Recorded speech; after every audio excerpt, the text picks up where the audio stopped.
Book 2, The First Mage. Chapter 1, The Miracle That Shaped the Realm. The world did not change with thunder or prophecy. It changed with whispers.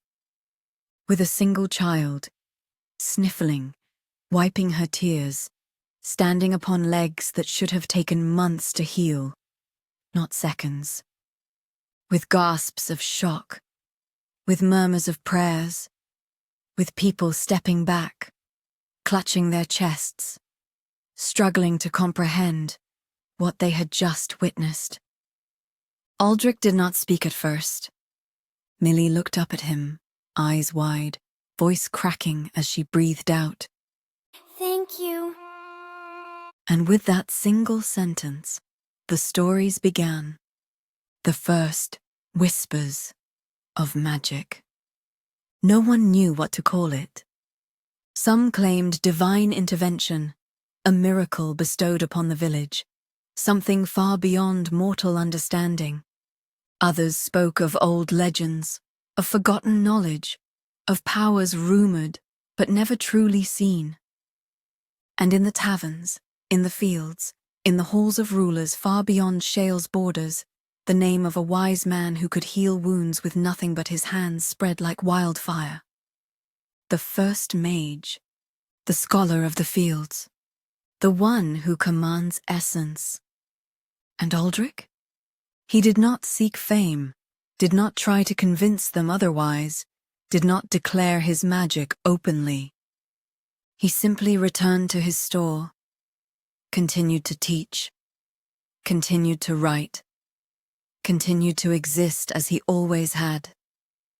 But the world was watching now, and soon it would not just whisper his name. It would demand to see what else he could do. Chapter 2, The Growing Circle of Knowledge, a request for healing, and the ripple that followed. It started simply, a single traveler, racked with sickness, standing uncertainly at Aldrich's door, voice hesitant, eyes filled with quiet hope. They had heard the whispers, the stories, the murmurs of a man who had restored a broken child, who had done something no healer had ever been able to achieve before. Aldrich did not hesitate. He placed his hands against their skin, feeling the fever, sensing the weakness in their bones. And without thinking, he reached for mana, for the knowledge woven into the fabric of his being. And just as it had with Millie, the magic answered his call. By morning, the traveler stood healthy again. By noon, the rumors had spread beyond Shale's borders, and by evening, more had come. The line that formed, seeking more than just healing. 1 or 2 became 10. 10 became 20. And soon, Aldrich's door was no longer just another threshold in the village. It was the entrance to something far greater. At first they came for the miracles. Those wounded, ill, desperate for help in ways traditional medicine had failed. But as his reputation grew, something shifted. Doctors arrived, not for healing, but for knowledge. Physicians came, not to be cured, but to learn how to cure. Herbologists sat with him, not to seek treatment, but to understand how magic could intertwine with nature's remedies. They did not just want his gift. They wanted to carry it forward, to expand it beyond himself, to teach it beyond Shale, beyond the fields, beyond the small villages that whispered his name into the wind. And Aldrich? He agreed happily, because knowledge was meant to be shared, never hoarded, never locked away. And perhaps if magic could be understood, if healing could be passed down, the world would change for the better because of it. Chapter 3, The First School of Magic, a growing circle, magic beyond healing. At first, they came for medicine, for the ability to mend wounds and cure sickness. But soon, the requests evolved. Chefs arrived, eager to master fire, to perfect heat control, to ensure their meals were crafted with precision no simple flame could match. Desert wanderers sought him out, desperate to understand water, to summon it in the arid lands where survival was never guaranteed. Inventors and craftsmen began arriving not for nature's gifts, but for something stranger. Electricity, a force that could replace candles, light paths, power homes, shape a new future of industry and creation. Each student carried a dream, a vision of how magic could better the world, strengthen society, make life richer, brighter, easier.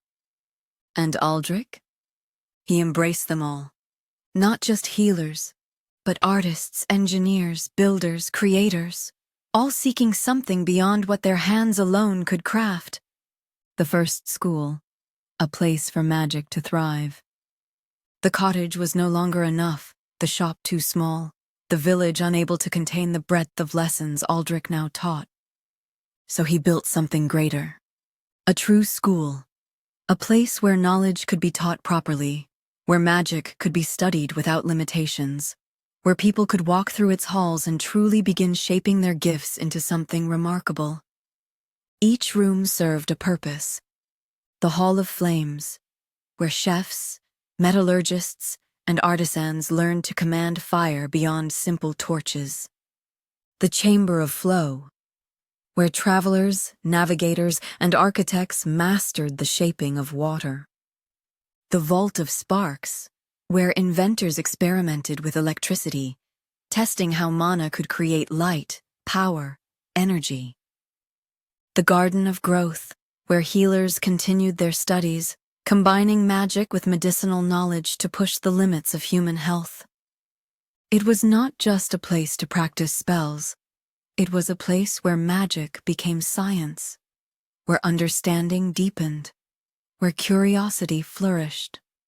And as its doors opened, as students arrived from towns far beyond Shale, as the first murmurs of magic shaping civilization itself spread, Aldrich stood at the heart of it all, watching his dream become reality. The first shadow, the greed for power. But not all who came sought magic for creation. Some arrived with whispers too quiet, with intentions hidden behind empty admiration, with hearts that did not seek to better the world, but to command it. Aldrich saw them, and for now he did nothing. Because magic itself was not evil, knowledge was not corruption, and for every shadow that lurked, there were dozens more who carried light.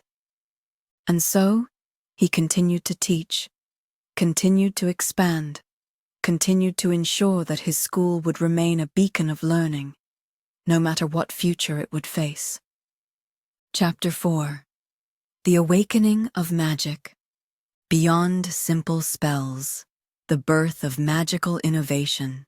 The halls of Aldrich's school were no longer just classrooms. They were laboratories of discovery, places where magic was not simply practiced, but transformed, where students did not just repeat incantations, they invented entirely new ones. And soon, the world of Ecorus began to change. Healing beyond injuries, the curecraft mages.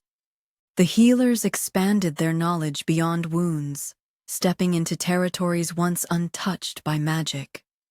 They crafted spells that could purge infections from bloodstreams, eliminating sickness before it could spread.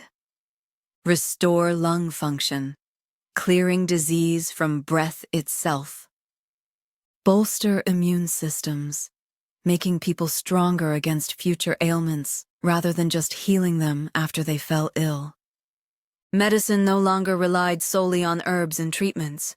It was now a fusion of science and magic, something that shaped the very way people lived and survived. And because of it, mortality rates plummeted.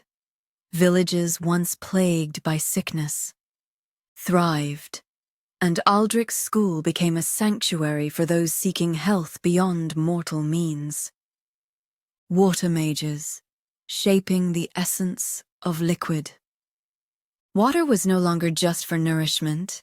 It was a tool, a resource, something that could be altered in ways beyond what nature intended. Mages experimented with purification spells, turning salt water into drinkable fresh water, ensuring deserts and coastal regions could always have access to clean supplies. Density manipulation, changing water's composition, increasing its iron count, crafting liquid metal solutions. State shifting, turning water into solid forms without freezing, creating structured pathways, floating platforms, and controlled movements of liquid in the air. The rivers, the wells, the lakes, they were no longer just sources of survival. They were tools of advancement, shaping entire industries, entire ways of living. The alchemy of fire. Heat turned into science. The students of the fire hall had no interest in destruction. They wanted to master heat beyond simple flames, pushing it toward new forms, new uses, new understandings. They created steam expansion, using compressed heat to create pressure-based mechanisms, crafting engines, pulleys, and tools that moved without physical effort. Gas formation, learning to turn fire into smoke and vapor, developing systems to control airflow, temperature, and chemical reactions. Molten condensation, compressing heat into liquid forms, shaping glowing streams of magma, crafting materials that could bind and reshape metal in ways previously impossible. The forging industry thrived, engineering advanced, and soon, the idea of magic being only for battle or healing was utterly dispelled. Magic was creation. Magic was progress. Magic was science woven into the fabric of reality itself. The world awakens. The school becomes more than just a place of learning. With every breakthrough, every spell, every discovery, the world shifted. Magic was no longer a mystery hidden in old tomes. It was practical, structured, useful. Something that shaped daily life, industries, trade, medicine, invention. And soon, rulers, guilds, industries began to take notice. This school was no longer just a small institution in Shale. It was becoming a force that could define the future of Ecorus itself. Next steps. How does the world react? Does Aldrich's school become an accepted pillar of civilization, openly supported by leaders and councils? Or does fear begin creeping in, as rulers worry that magic will soon overshadow natural traditions, outpace control, and become something beyond their grasp? Either way, this era of innovation is unstoppable now. Aldrich's dream is reality, but whether the world will embrace or fear, it is still yet to be seen. How do you want to shape this next phase? Should we explore the first alliances and industries formed around magic? Or do we step into the first opposition?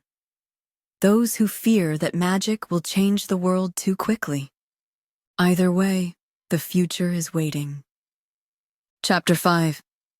The question that changes everything. A simple curiosity, a new path forward. Dean had always been bright, eager, endlessly fascinated with Aldrich's teachings, soaking in every word, every lesson, every breakthrough. But today, his curiosity was not for the theories of fire, nor the shaping of water, nor the refinement of sparks. It was for something much simpler. Drala. The small bat rested peacefully on Aldrich's shoulder, her tiny form curled in sleep, wings shifting slightly as she breathed, the glow of the lanterns casting soft shadows over her delicate frame. Dean tilted his head, watching her, smiling just a little before he finally spoke. Master Aldrich, how did you meet her? The question was harmless, innocent, something asked with nothing but genuine interest. But for Aldrich, it was a moment of realization. Summoning had never been taught. Not yet. Not to any of his students. And now, standing here, watching Dean's eager expression, hearing his voice filled with quiet wonder, Aldrich knew. It was finally time to begin. Chapter 6. The first lesson in summoning. Drala's awakening. The moment of truth. Aldrich's fingers brushed gently against Drala's cheek, the familiar's small form stirring, wings twitching as she blinked her 3 eyes, adjusting to the light. She did not complain. She simply hopped onto his palm, settling into the warmth of his touch, her gaze steady, ever watchful, ever knowing. And as Aldrich turned to face his class, to the mages gathered before him, some wide-eyed with anticipation, others cautious with intrigue, he knew that this lesson would be unlike any other before it. Because today, they would step beyond manipulating the world around them. They would create something new. The spell that shapes life. Aldrich's voice was calm, steady, carrying the weight of both wisdom and quiet reverence. Drala is not a creature I found in the wild. He let the words linger, watching how the students leaned forward, listening, waiting. She was born from mana, from my own essence, from my own will. I have used this spell only once, and what kind of familiar will be created is still unknown. His fingers curled just slightly, stroking Drala's wing as she watched them all with an unwavering gaze. But understand this. Summoning a familiar is not a simple spell. It is not an extension of fire or water or electricity. He paused, allowing the weight of his words to settle deep into their thoughts. It is a bond, a connection, an extension of yourself. And that bond, once forged, should never be treated lightly. The students whispered among themselves, excitement laced with hesitation, wonder tinged with unspoken caution. And Aldrich? He let them feel that moment, let them absorb the truth of summoning, before finally saying, If you wish to summon, you must understand this is not a pet, not a tool, not something to be discarded or forgotten. It is a life woven into yours. Final chapter. The birth of familiars. The moment of creation. Students step into the unknown. The classroom hummed with anticipation, eyes wide, breaths held, the weight of magic thick in the air. They had listened. They had learned. And now, they would act. Aldrich stood at the front of the room, Drala perched upon his palm, her third eye blinking slowly, watching as each mage prepared for something beyond mere spells. This is not like any other lesson. His voice was steady, but filled with the reverence this act deserved. You are not casting fire or shaping water. You are forging a bond, a life tied to yours, a being that will exist because you will it to be so. No one spoke. They only nodded, stepping forward, breath steady, mana shifting through their veins. And then, the spell began. Familiars born, shapes never seen before. One by one, the students called forth their familiars, their mana twisting into forms that had never before existed in the world. Some summoned creatures akin to Drala, small, winged things with unique traits. Some with 4 eyes instead of 3. Some with stripes of glowing gold along their backs. Some with no fur at all. Bodies instead covered in soft, shifting scales. Others brought forth entirely new species, familiars shaped by the depths of their own essence, some resembling tiny foxes with tails of wisps, others appearing as floating, jellyfish-like beings, glowing softly as they hovered in the air. One student trembled as their summons slithered forth, a creature wrapped in long coiled mist, shifting between solid and spectral, never fully one or the other.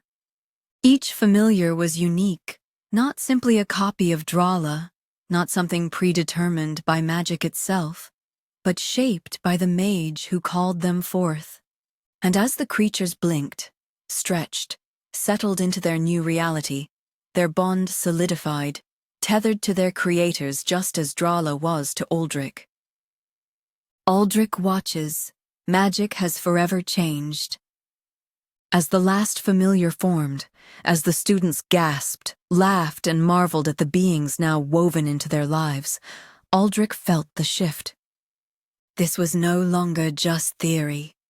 Summoning was real now. And soon, it would become more than just a personal practice. It would expand, evolve, become something far greater than he ever anticipated. But for now, he let his students revel in their creation, let them embrace the joy, the awe, the wonder. Because soon, this magic would carry them into a future none of them could yet see.